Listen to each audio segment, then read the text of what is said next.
Então, senhores, vou abordar umas coisas aqui históricas, sobre um de nossos ancestrais, da América Latina, que teve, se sabe muito bem, que a gente, é profundamente miscigenado, entre esses três povos, praticamente, na América Latina toda, desde o Caribe até aqui, Principalmente se você pega Brasil, Venezuela, Colômbia também teve bastante. A Argentina teve, mas foi mais apagado, Então, todos esses lugares assim, teve nessas misturas, Uns um pouco mais, outros um pouco menos, parece.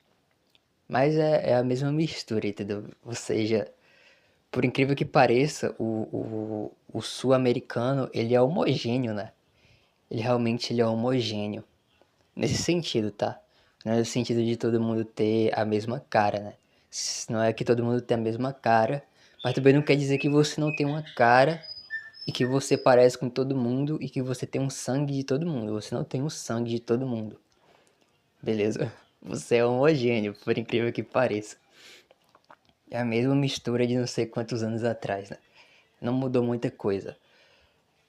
E o que vai mudar é que provavelmente de um vizinho para o outro eles devem ter mais semelhança, Porque, sei lá, um espanhol veio de certo canto, ou um português veio de certo canto, aí era um indígena de uma tribo, aí era um indígena de outra tribo, aí era um africano de um lugar, de outro lugar, no caso africanas, indígenas, porque era assim, Chegava o europeu e casava com uma mulher indígena e com africanas, Só que não foi só os europeus, Isso também foi se passando, Porque quando a gente fala de genética, acho que as pessoas pensam que era só o pai que saía traçando várias mulheres, mas não, os filhos também, Vai passando o seu gene adiante.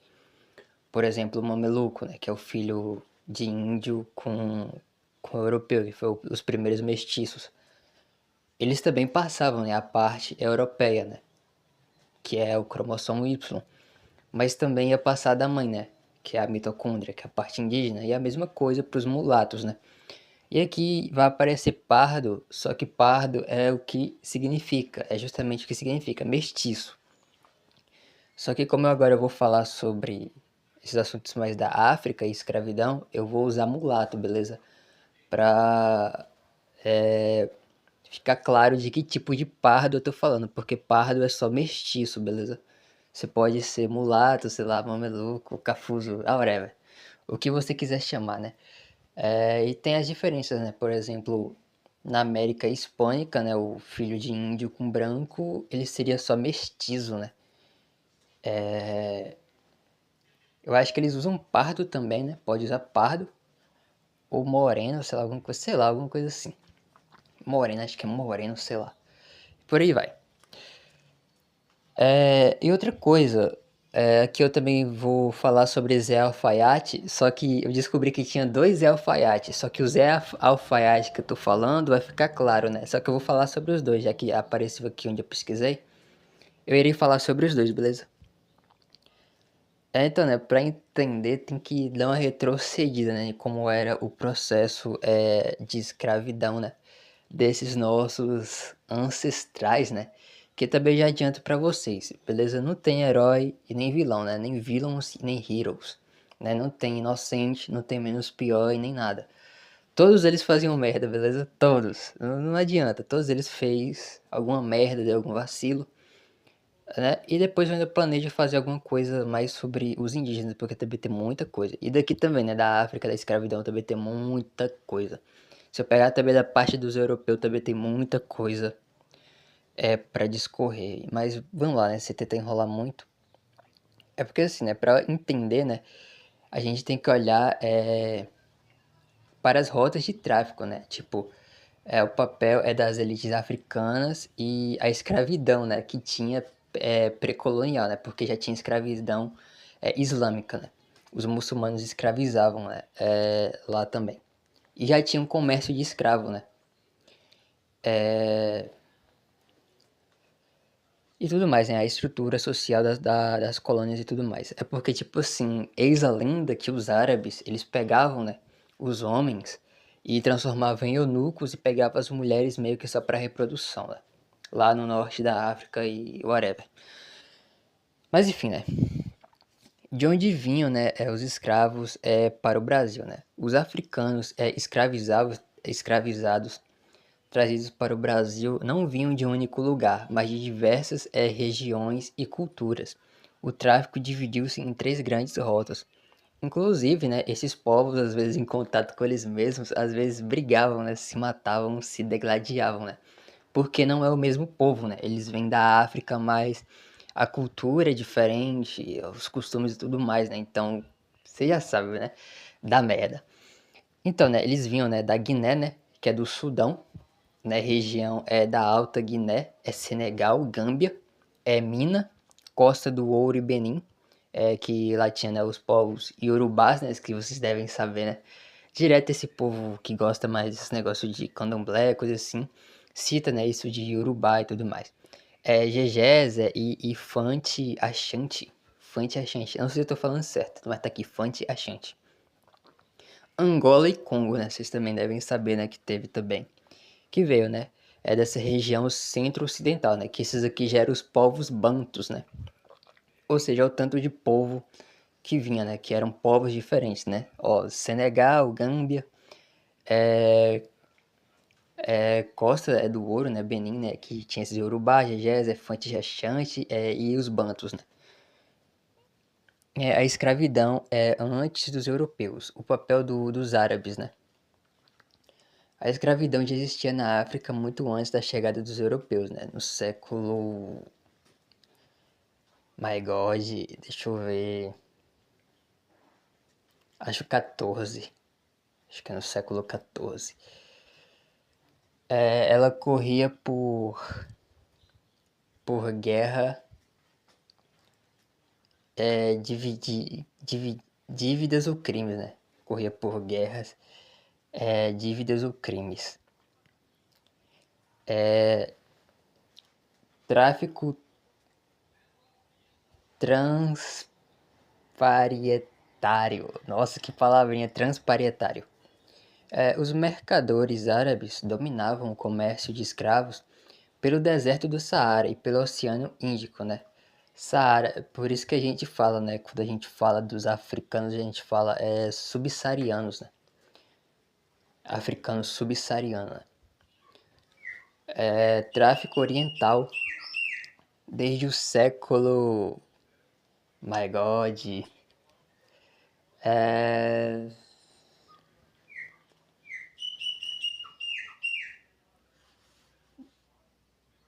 Calma aí, peraí. Deixa eu tentar lembrar que porra de século é esse aqui.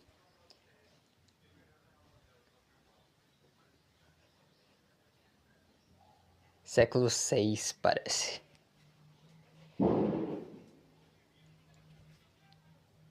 Creio que seja isso, século 6. Rede Islâmica. É que eu não sou muito bom com essas coisas de exatas, né?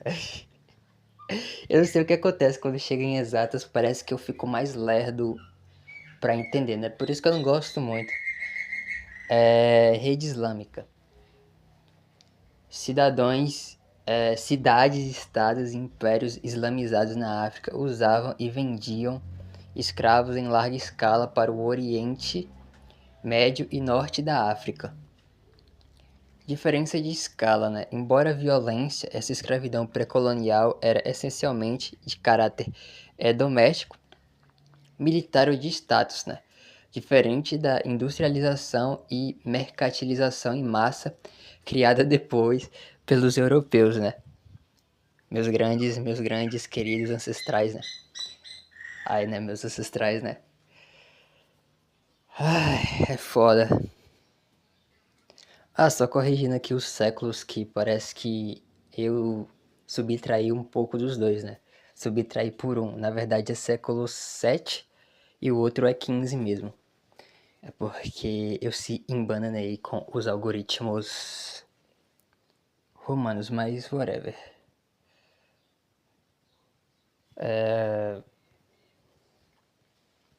Deixa eu ver onde eu parei.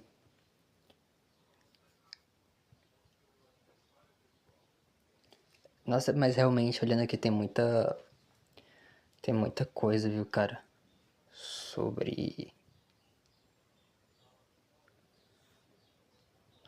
Principalmente sobre escravidão, né? Escravidão foi um bagulho louco. Aqui na América Latina foi um bagulho louco. Acho que o Brasil foi o maior, né? O maior comerciante de escravos, né? Não, ironicamente. Ou o que mais comprava, sei lá, alguma coisa assim. Aqui, né? É sobre esse safado, esse sacana. Esse sacana aqui também é um dos grandes culpados, né? Por isso, né? Não só. É como eu falo, não dá pra você só botar a culpa nas costas dos europeus, né?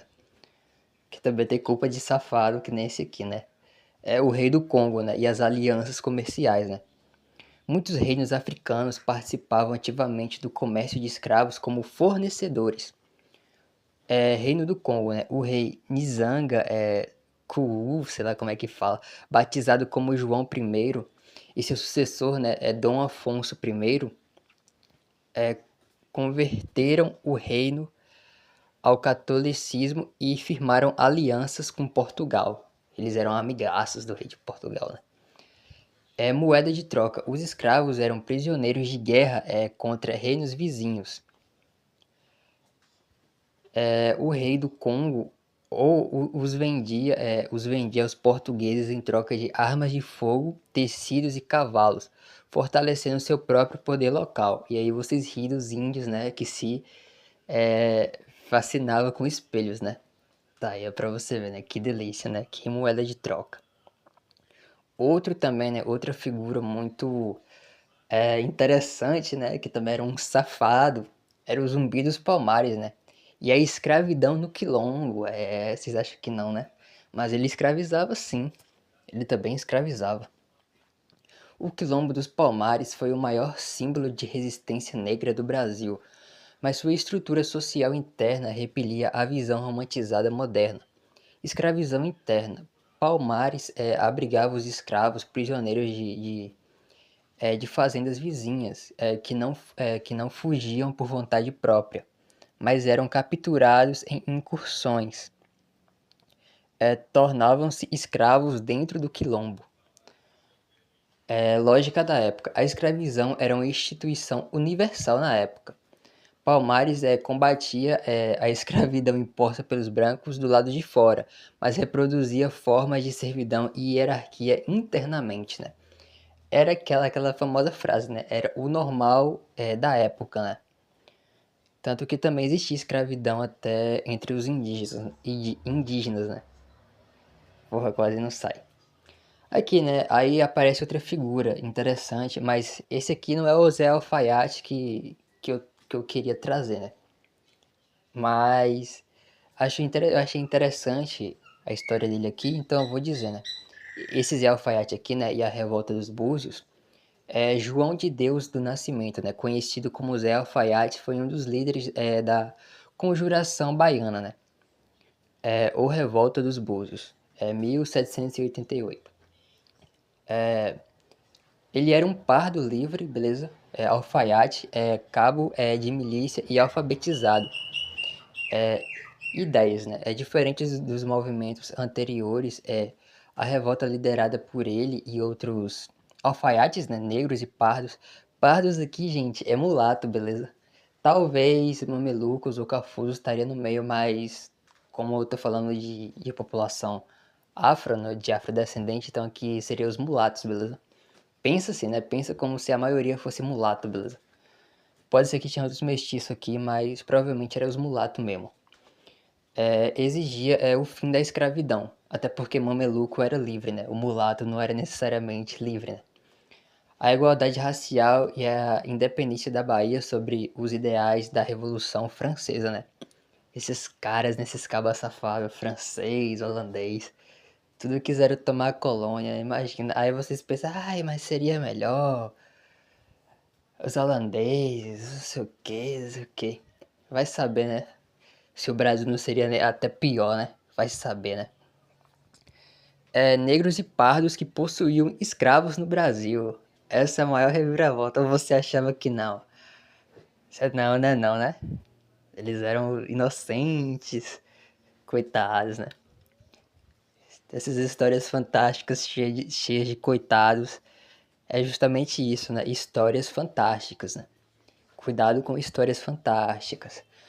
Na sociedade colonial e imperial brasileira, a posse de escravo era o principal mediador de status econômico e não era exclusiva dos brancos. Né?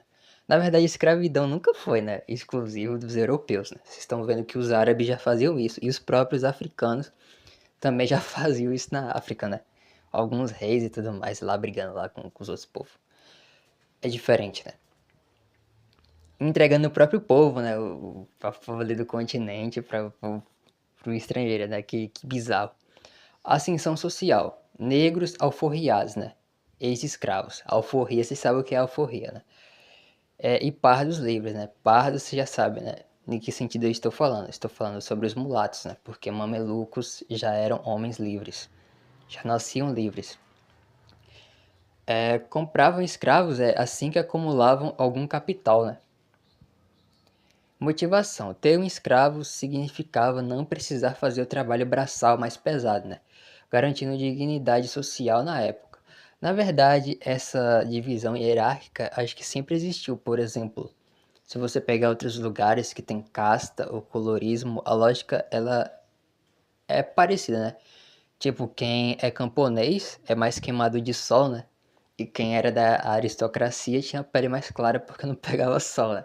Daí que vem o colorismo de certos lugares, né? Estatística. Em cidades como Salvador e Vila Rica, né? Ouro Preto, acho que isso aqui deve ser em Minas Gerais, se pá, né? Ouro Preto, acho que é em Minas Gerais. Uma parcela significativa dos proprietários de poucos escravos era composta por mulheres negras forras, né? As pretas minas e homens pardos, né?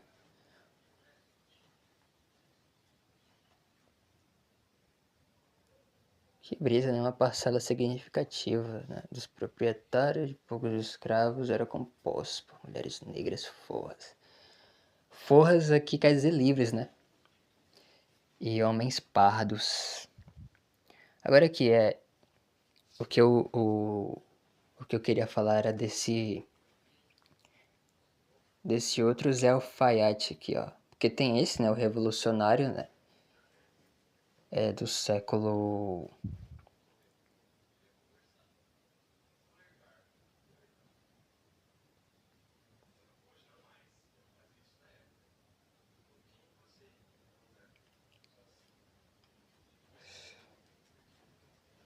Rapaz, aqui tem ele.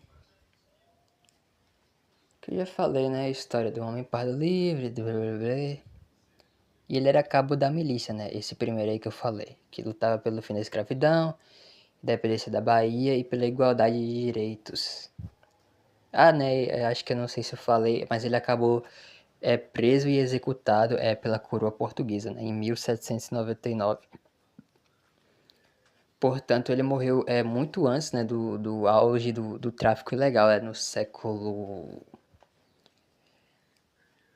Bababá.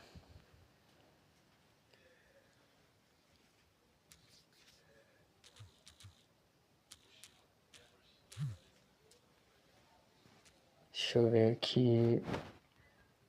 Né? Porque pegou mais no século XIX, né? No século XIX que pegou mais, então ele morreu antes disso, né? De ter pegado mais esse tempo da escravidão. Que brutal, né? Brutations.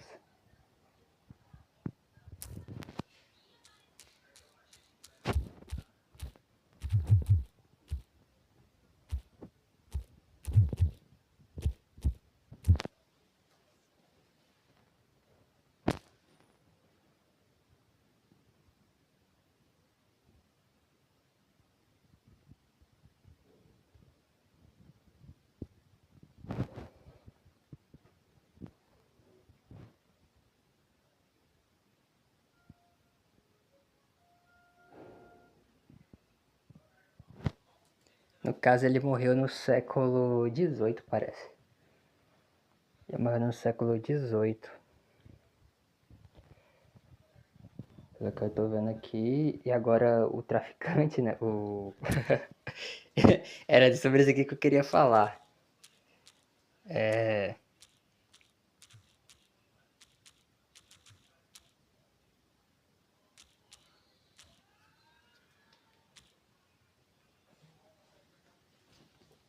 Agora sim, né? No século XIX. É o Zé Alfaiate. O grande traficante, né? De escravos.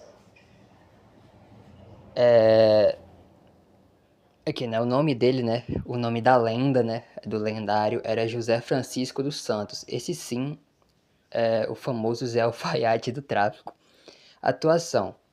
Operou no comércio transatlântico de escravidão décadas mais tarde, né? Entre os anos de 1830 e 1870. Ele era um ex-escravo africano na Bahia que conseguiu cumprir sua alforria e trabalhou como alfaiate e trabalhou com alfaiataria. Após ficar livre, ele voltou para a África, região de Daomé, atual Benin, e se tornou um grande e próspero traficante de escravos. A lenda, né? Lendário. Ele chegou a se casar com a filha de Francisco Félix de Souza, o maior traficante brasileiro na África. Oh my god! E enviava navios cheios de cativos de volta para Salvador e Rio de Janeiro. Essa é a lenda, né? Esse era o lendário Zé Alfaiate que eu queria falar, né? Esse sacana, esse safado, né? O Zé Alfaiate, né, da revolta João de Deus, né, morreu enforcado lutando contra a escravidão em 1799. E esse, né, que eu acabei de falar, que enriqueceu com o tráfico, né, José Francisco, era um ex-escravo que enriqueceu vendendo pessoas, né, a partir de 1830.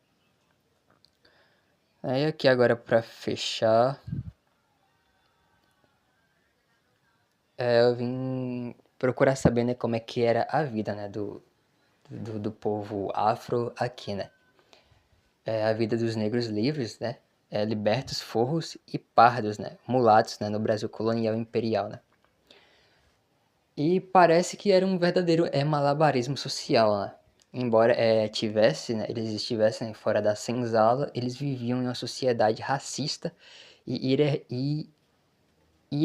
hierarquizada e hierarquizada. Porra, também não está foda. Onde precisavam criar suas propriedades, suas próprias redes para sobreviver e prosperar e se proteger, né? Eles não eram um grupo único e dividiam-se por cor, origem e posses, né? Organizando-se de forma muito específicas, né? Ou seja, né, aqui também dá pra ver que até os próprios, né, afrodescendentes, né, e tudo mais já se dividiam, né, por eles mesmos, né. Aqui tinha, né, as irmandades religiosas, né, o governo dos negros. Como o Estado não dava nenhum direito ou assistência aos negros, a vida social e a segurança deles gritavam em torno das irmandades católicas leigas.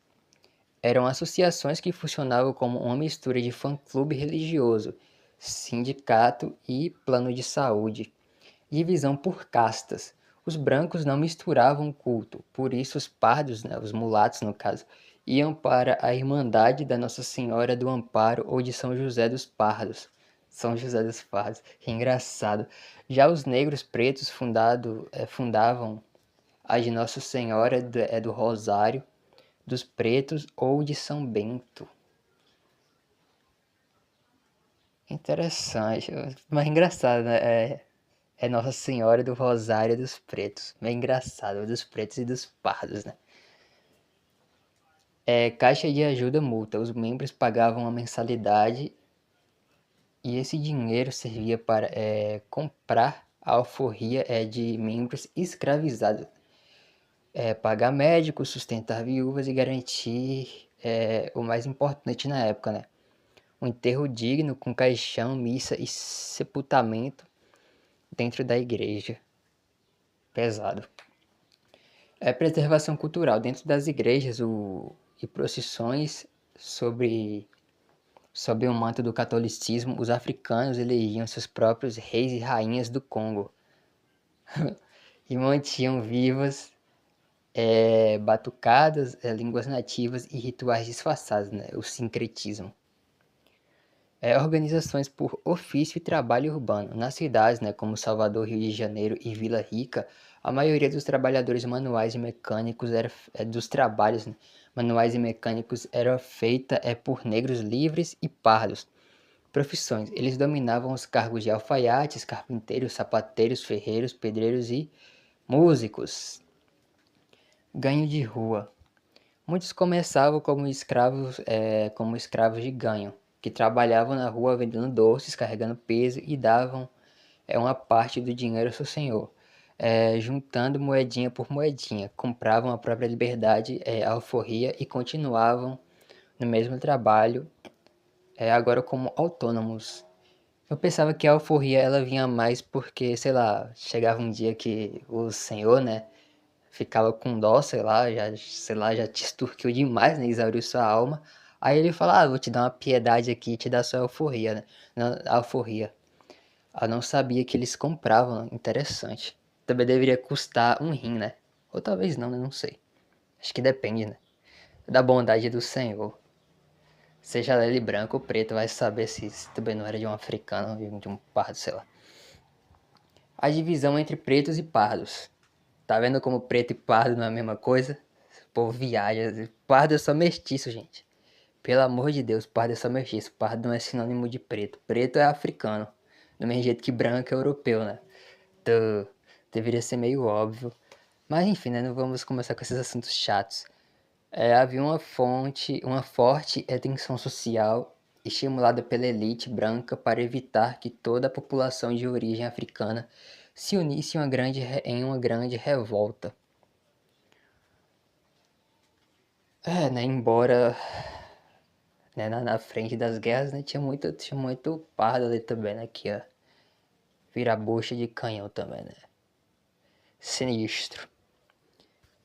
Pardos, né, no caso mulatos, geralmente filhos de senhores brancos com mulheres negras costumavam receber a alforria mais facilmente, às vezes na pia de batismo.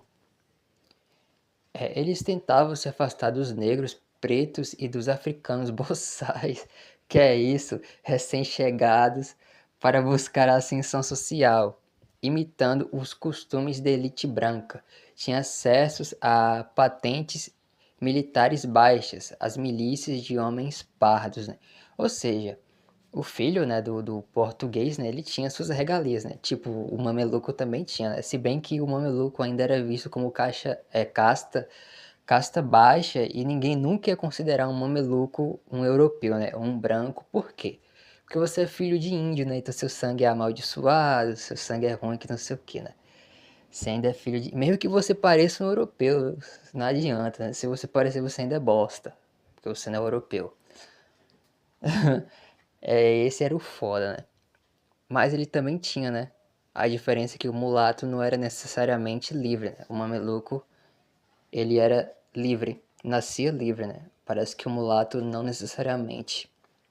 E vocês estão vendo, né? Até os próprios mulatos queriam se afastar, né? Dos pretos mesmo, né? Dos africanos e tudo mais. Pra vocês verem como é que é. Eu tô falando, se você for começar a ler, não tem isso de herói e nem vilão, né? Todo mundo fazia alguma merda, né? Entendeu? É cheio de facetas, não tem um lado certo, né? Não tem essa romantização. X era inocente, X era vítima e X era os opressores. Não necessariamente, né? Tanto também que racismo, né? O racismo, ele parece que ele é mais recente na sociedade brasileira, ele é mais do século, acho que é do século XIX, século XX. É porque assim, quando o europeu pisou na África para ir comprar escravo, ele não comprava escravo porque ele era preto e inferior, né? Era porque ele queria que eles trabalhassem, né? Eles ligavam se para a saúde, se o escravo estava em boas condições para trabalhar para ele, né? Então não era tipo sobre racismo, né? Sobre cor e tudo mais. Era mais sobre comércio mesmo, né? Tipo, isso é uma ferramenta, eu tô comprando uma ferramenta. Era problemático, né? É um jeito problemático, mas não era racismo, né?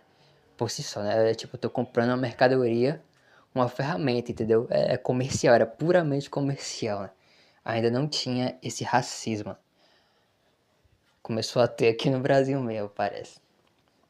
No contexto do nosso contexto, né? Que eu tô dizendo.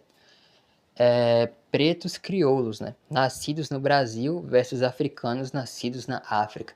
É crioulo também, né? É porque acho que acabou virando porque é meio parecido, mas só que crioulo era europeu, né? Que nascia aqui, né? Nasceu na América, aí era crioulo, né? Se é filho de europeu, aí você nasceu aqui. Seus dois pais é europeu, né? Se for europeu, aí te chamavam de crioulo, né? Aqui no caso, parece que é parecido, né? Crioulos, né? Não é necessariamente pretos, né? Acho que foi porque eles foi dando uma mudada no conceito. Aqui, havia rivalidade até na hora de casar ou de escolher quem lideraria as irmandades. Os nascidos no Brasil se achavam mais integrados, enquanto os africanos se organizavam estritamente por suas nações de origem, como os Jejes, Nagos ou Angolos. Tá vendo? Até entre os pretos mesmo, tinha, né, rivalidade, né? Acho que dá pra perceber, né, desde o começo até aqui que existia, né, rivalidade entre eles, né? O próprio rei do Congo escravizava e vendia, né? Nem escravizava, ele vendia, né? Pegava, né? Sequestrava lá, pegava como escravo, né, para vender. O Zé Alfaiate, né, fazia a mesma coisa, né? Ele vendia também, né? Fazia lá o comércio dele muito louco. E o bicho, ué, é engraçado. É engraçado, é muito engraçado, para não dizer outra coisa. A sociedade é de proteção e poupança. Agora eu não irei errar, né, que é século XIX. A organização evoluiu para além da igreja, né? Surgiram as sociedades beneficentes civis.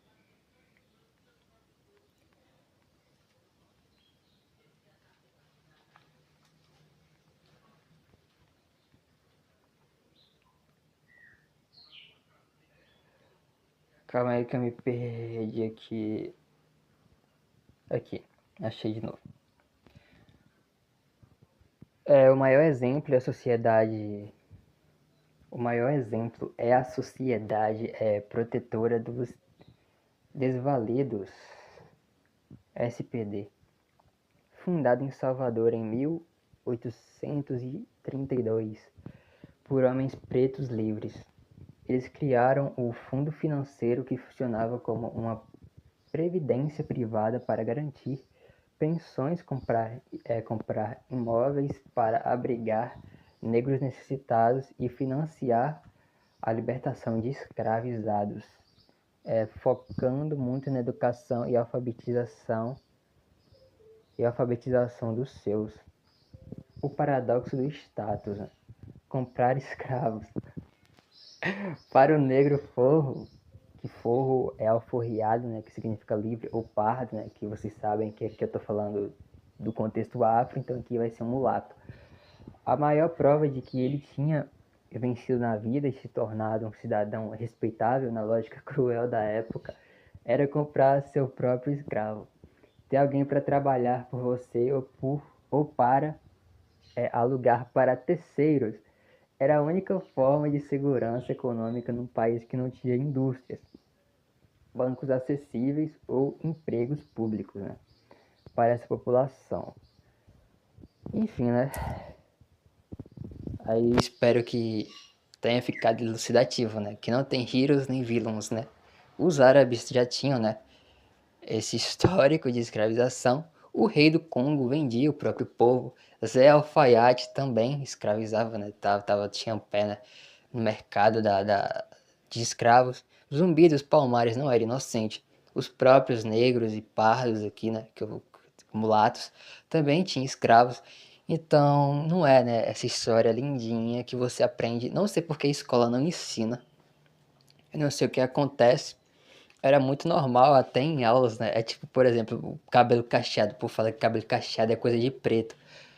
Mas o preto, o cabelo do preto africano, ele é crespo, né? E às vezes o cabelo crespo, se você mexer, ele faz cacho, mas não é que nem cacho.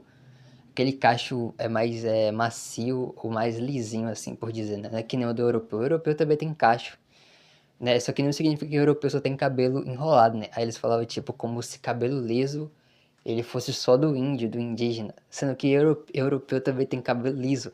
Tem cabelo liso, cabelo ondulado e cacheado, né? E aí tudo mais, né? E aí fica nisso. Ficava nessa separação, esses caras que tem um cabelo assim mais acinzentado. Aí eu olhava assim pra mim, porque eu realmente tenho o cabelo mais acinzentado, né? Não tenho o Jesse Pinkman. Meu cabelo é da cor do Jesse Pinkman, só que meu cabelo não é liso. Ele é ondulado e cacheado. E aí ele falava, né, que cabelo liso era só de indígena, mas nada a ver, né, europeu e um bocado aí que tem cabelo liso. E aí agora ficou nessa de cabelo cacheado, como se fosse exclusivamente de preto, né? Só que o africano ele tem cabelo crespo, né? Que pode cachear, né? Mas não é cacheado, é crespo, né? Faz cacho, mas não é necessariamente aquele cacheado, né? Que quem tem é o europeu, né? Esse cabelo mais lisinho, né? Mais macio assim. Ele mais aberto, né? Aqueles cachos mais abertos é europeu, né? O europeu.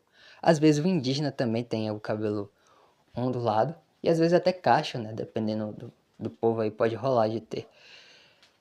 Só não é o comum, né? O comum é ter o cabelo mais liso. Mas o europeu também tem. É o que eu tô tentando dizer, né? Não é... Acho que vocês entenderam, né? Acho que vocês entenderam. Vocês não aprendem isso na escola, né? Você vai aprender de outro jeito sobre os indígenas e sobre os africanos. E esses negócios de IBGE, que não sei o que. Mas enfim, acho que isso aqui já tá grande até demais. E é isso aí.